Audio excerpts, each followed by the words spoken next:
It's been a while. I apologize for that. Um, Today I want to talk about how you can argue for your positions. It's not really easy to have a coherent moral system or to have political opinions on everything. Of course not.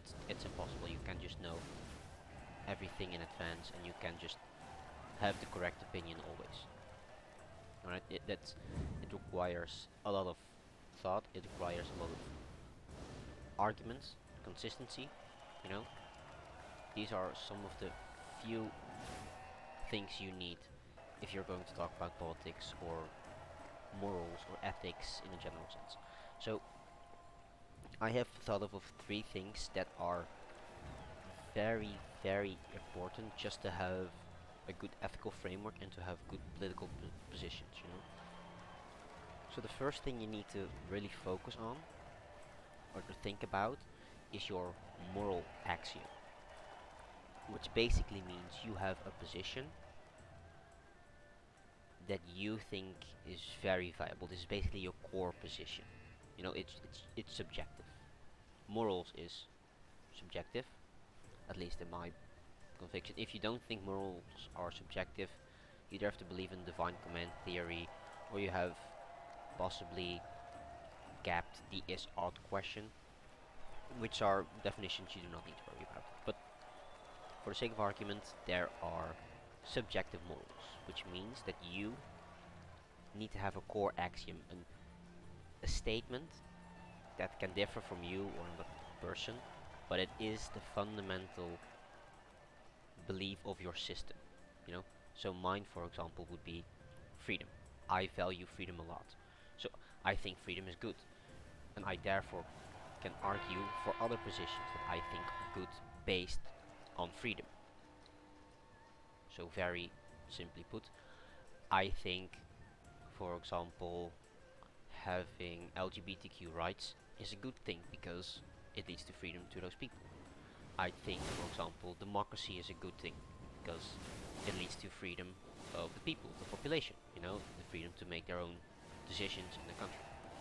I think so, for example, healthcare provides also a lot of freedom for people who are born with illnesses or for people who are sick. It's very limiting if you're sick. So I could argue for those things based on the core belief that I want freedom. You know, but that's not all you need. You don't just have a core axiom and that's it. There are also a lot of, well, not a lot of steps you need to take, but there's also something you need to do. You need to have a moral system, like what makes an action good. And based on what we've said, based on what I've said, is that freedom is very important in this interaction. Then you have basically three kind of moral systems, which allow you to answer hypotheticals about your ethical system or your basic morality on where you stand on these issues. So, for example, let's use the example of war. It's pretty straightforward, and it can explain a lot of things. So there are three basic systems: deontology, virtue ethics, and utilitarianism or consequentialism. So the first one is the deontology, which basically means an action is good or an action is bad based on the general idea of it. So war is, for example, bad.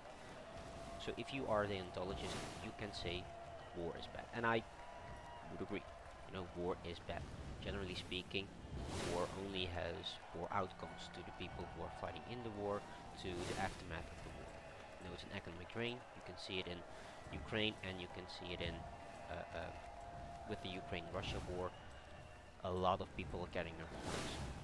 It's awful. If you've seen the deaths, if you've seen the people who are currently fleeing their country or in extreme poverty, we can say that's bad. But if you are a deontologist, you must also recognize that there can never be a war that is good or justified. So it would mean that the act of war itself is immoral. You would have to say, okay, I'm a deontologist, I believe in freedom, I therefore believe that war is limiting freedom, So therefore a war can never be justified. So the Civil War, for example in the US, where the North fought against slavery, would also be not justifiable, would also be a bad thing, because war itself is bad. Now some of you may say, well, I don't believe that. I think a war fighting against racism is justified. Even though, no, I think war in general is bad. So then we come to the second moral framework, and that's virtue ethics. You know, virtue ethics is all about the virtue behind the action. So it's not really a matter of the outcome or the action itself. It's more about what was the idea behind it. Are you justified in doing something because you thought it was justified? So for example, virtue ethicists would say the Civil War was justified because I believe in the virtue of freedom, in the virtue of freedom, which leads to not being allowed to own people. That could be an argument of a virtue ethicist for not for fighting a war. Like, it is justified because there is a good virtue behind it.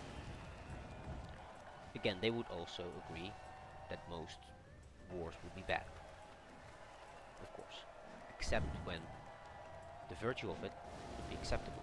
This could also be happening for a lot of other reasons. You know, you could also justify murder with it. You could justify basically anything um, with it if it is done for the virtue of freedom. I also do not per se like this system. I am more of a utilitarian, the third system. Now, utilitarianism is very straightforward. It basically means that if you have good outcomes of your actions, then it's fine.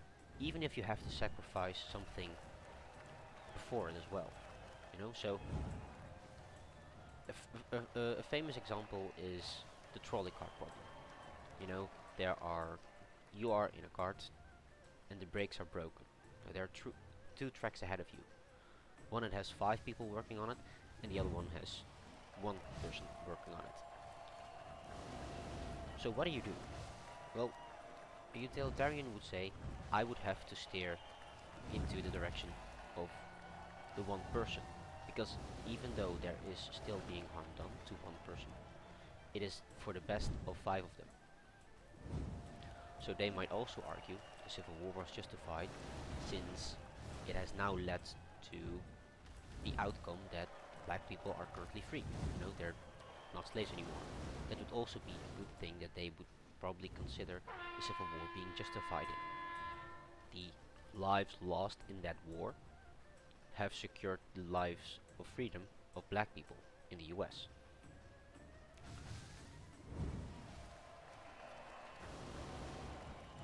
So that's basically what you have to do with your axioms and your moral system. So again, to recap a little bit, I believe in freedom. I would say I'm a utilitarianist.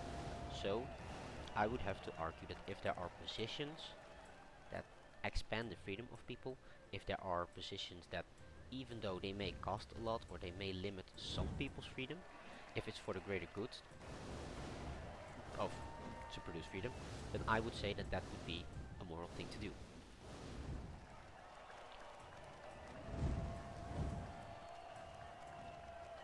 So that's why I would, for example, support LGBTQ rights. You know, they are maybe a minority, but it does not limit the freedom of other people, and it expands their freedom. And this is how you can frame basically every other issue. You know, again, healthcare. You may, for example, make everybody in your country pay $100 a month, and then you can provide healthcare for everybody within your country, even though it's not per se necessary for you. You know, that would still be a good outcome because 330 million people can have healthcare, can pay for it. You know, they do not have to worry about being incapable to work. They don't have to worry about. They don't have to worry about bills not being able to pay. You know, these are some general freedom-giving policies. And therefore, I would argue for them because they are doing this. Therefore, I would say that they are good. Now, if you have established those two things, you know, what are the outcomes, or am I the ontologist, or what's my axiom, then you can basically argue for any position. Most hypotheticals, most problems of ethics are based on this. But there is a third, which I personally value not as much in debates, because it requires a lot of work, and I'm not gonna lie, I'm quite lazy. And that's the information you have. So there are a few things you need to think about if you talk about information. Information can be in the form of a statistic, can be in the form of an actual study. You know, it can be medical, like with the coronavirus, or it can be on crime, like most races like to bring up, like 1350. It can be about specific subjects, like the Holocaust. It can be about basically anything. Now, there are a few downfalls to this, alright? Sometimes information is not at all relevant to what you're arguing for. Alright? Now this may seem strange, because you think, well, don't you need to know everything, or don't you need to have some basic amount of understanding of an issue to get to that point? And I would say no, because there are ethical situations again. Like, if you believe in freedom, in democracy, you don't need to have proof that democracy is more effective than authoritarianism, than a dictatorship, because it simply is not. I would argue for democracy because it is freedom-giving, and it's because it allows people in the country to have freedom, and I think that's a good thing. It does not have any direct negatives. It's not the best system, it's not the most efficient system, but even if it was the case that it is like the worst system that exists, I would still argue for it because I value freedom. You know? So even if people would argue, yes, authoritarianism is more effective, it has better outcomes, it has I don't know, it can develop medicines way faster, I would still not argue for it because I think it is against freedom. And I think that's more valuable than having better medicines. And even if we get it like at a slower rate, I do not really care. I wish it could be faster on the democracy, but that's not the point I'm arguing for. So be careful if somebody asks if something is good or bad. You need to know what you're looking for, and you need to know why something is good or bad. So you need to know, are they asking, like, if I agree with the concept of, again, democracy, if I agree with the concept of Medicare for all, or all the other type of things. But if it's about a specific policy, if it's about something very specific, you need to know more about that subject. You need to know more about studies. So a great example of this is, for example, somebody asked, how do you feel about legalizing all drugs? Well, I said, I think there should be some drugs that should be illegal, because I think they are harmful. Well, he had a research document in which it said, well, basically every drug is more harmful than alcohol. And I was like, okay, but I don't want to illegalize alcohol. So either I have to say I do want to illegalize alcohol, and that would be like one or two of the drugs that would remain illegal, or I would have to say, well then, if it doesn't do any harm, if it it gives people more freedom, it doesn't do any harm, then I should actually be in favor of legalizing all drugs. You know, that's how information can play a role in these situations. Currently in the US, it's a big problem about weed. Some states are legalizing it, while I think not most, but I think a lot of states still legalize weed. Well, I'm from Netherlands, so we have, it's still illegal, but cops won't arrest you or give you fines if you have more than 5 grams on you. So they allow it, basically, even though it's technically still illegal. But from that position, you can still argue people are more free to do drugs, while it has very little to no negative consequences. And that's something I can argue. You know, people are more free. There are no negative effects to it. There are basically it has just better outcomes. It just has better outcomes in terms of freedom, and that's it. That's all you need to know. So if you're talking about other drugs, you know, like heroin or I know crack, cocaine, you know, if you're talking about those drugs, then you should also have to be able to say, okay, well, those are not harmful. It would be the country would be more freer if they would allow those drugs to be used publicly, and the negative harms of it are basically not there. You know, there are not. It's not like the collapse of society, and that's where then the information comes in that you would have to present a study where it does appear to be that, hey, alcohol is worse than heroin, so why don't we legalize heroin? You know, like that's the basic gist of what you need information for. Now, I will have to say that you should be careful, first of all, about information. Like, you need to look up a lot of things if you want to talk about specific subjects, again, like the Soviet Union, like the Holocaust, like I know, like topics that may come up, like healthcare, like drugs. But you could still argue, even if the other person gives you some information, you still need to be able to argue and say, okay, that's all great, like, thank you for the information. If this is the case, then I would argue this and that, and here's why. You know, even if you do not have all the information, you can still agree or disagree with general concept, and if you do have all the information, or at least you appear to have all the information, then you should also be able to argue from that position, from, yeah, this is a good thing, or no, this is pretty fucking bad. Now this is more of like the technical side of conversation.